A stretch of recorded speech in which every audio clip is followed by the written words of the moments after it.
Hi from Teacher Melissa, coming to you today because I've been seeing lots of posts on the various Facebook pages about this issue.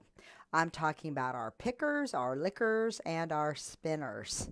Okay, so first of all, let me say that as a brick and mortar teacher, I teach 3rd through 6th grade an hour a day in every grade. I see plenty of kids picking things. I see plenty of kids licking things. And I see plenty of kids spinning and tipping in their chairs. So I'm used to this. I know that it is typical childhood behavior. So these kids are not misbehaving when they're doing these things. They're being kids. So we just need to let them know when it is appropriate or when it is not appropriate to engage in these behaviors. So I'm going to talk to you today about what I do in my class for my pickers, lickers, and spinners. Okay, first of all, I do want to say that I'm always a little bewildered by all the Facebook posts that I see where teachers are saying, oh, they picked their nose for 20 minutes and ate it during class. I had to put a sticky note over my screen because I was gagging. And I always thought, what? But I didn't think that because I was surprised the child was doing it. So I kind of stepped back and thought, okay, if I wasn't used to handling children this way, if I didn't know what to do, how could I help out these other teachers? Because, I just want to help. So take these ideas, see if they work in your classroom, try them out. If you need any courage or confidence to try these tips, I have plenty to spare. I'll loan you some of mine when you start trying it out, okay? So just borrow some of mine. I've got plenty.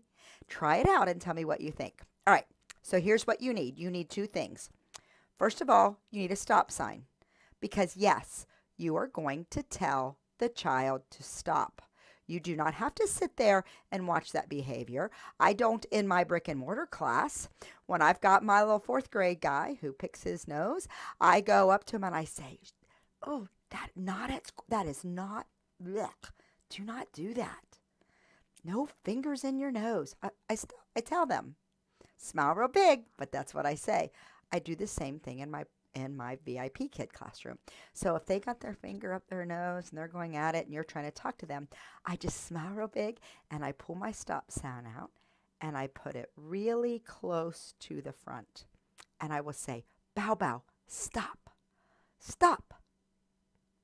Now, I might have to flip back to that beginning slide because they're still reading or talking about the slide, whatever. I might have to go back to the beginning slide or the slide before. Even just clicking back one lets them know you're stopping class for a moment. I'll say stop, and I'll say that's my first thing. They can't really argue with a stop. I'm telling them to stop. It's a visual, not just my words, okay? Then I'm going to pull out the big guns, my American flag. Now, VIPKid markets to Chinese parents that their classes will be with a native English speaker and a big draw is American accents. Parents are choosing our company over other companies because of this marketing strategy. Parents expect us to teach them English with an American accent and American culture. Now, I know, hi, my Canadian friends. Hi, other nationalities that teach at VIPKid. Wonderful. I'm glad we're all together. Southern accents, glad we're all together. I'm just telling you how VIPKid markets it. Folks, there's no arguing with this flag.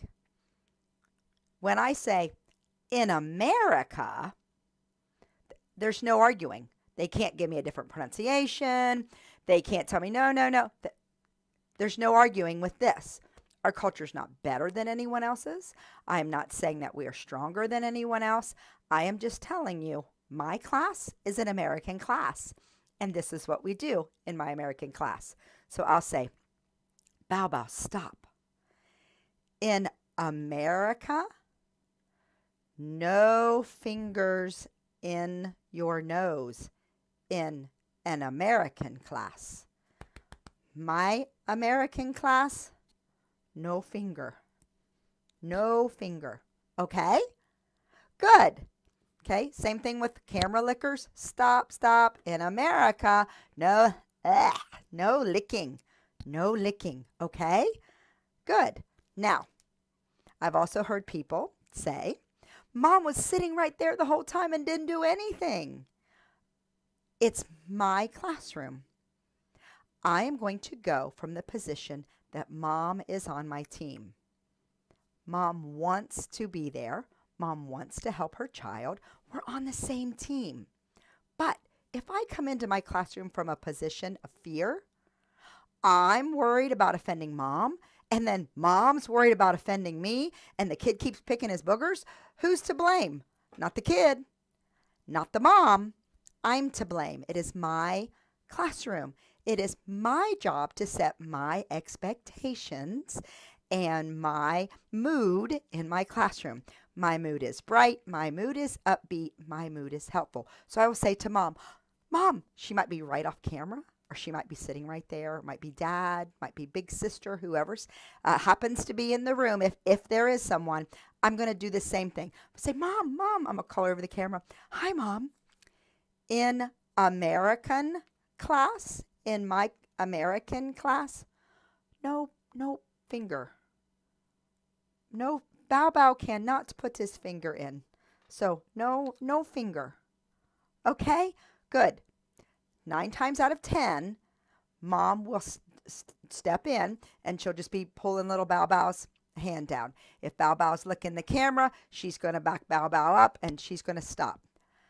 She's waiting for me to do something. So I'm going to help her out and I'm going to do it. Okay, so my kiddos get 2 chances.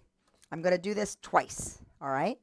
After the third one, I know exactly where that blank slide is at the end.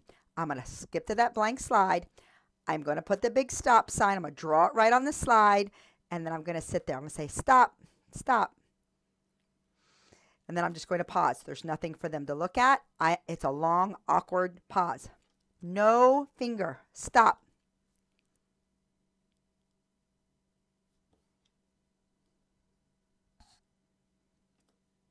If they don't stop, my smile just goes down. Notice, I still got somewhat of a pleasant expression. I'm not scowling at them. I'm not doing any of that. I've just got a neutral expression.